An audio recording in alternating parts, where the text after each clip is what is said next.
அல்லாஹ் சொல்கிறான், அல்லதி ஹலக்கல் மௌத வல் ஹயாத லியப்லுவக்கும் அய்யுக்கும் அஹ்ஸனு அமல. வாழ்வையும் மரணத்தையும் இறைவன் ஏற்படுத்தியதன் நோக்கமே சோதனைக்காகத்தான். இப்ப சோதனை என்பது இந்த உலகத்திலே பொதுவானது.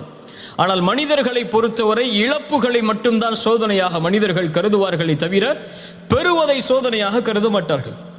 செல்வம் கிடைப்பதை யாரும் சோதனையாக கருதுவதில்லை. செல்வம் எடுக்கப்பட்டால் தான் இறைவன் சோதிக்கின்றானா என்ற கேள்வி வருகிறது. சுகமாக வாழும் போது இறைவன் சோதிக்கிறானா என்ற கேள்வி யாருக்கும் வருவதில்லை. நோய் ஏற்பட்டால் தான் இறைவன் சோதிக்கிறானா என்ற கேள்வி வருகிறது.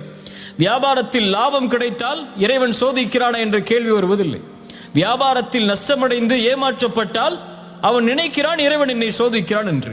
அல்லாஹுடைய பார்வையில் எல்லாம் சோதனை தான்.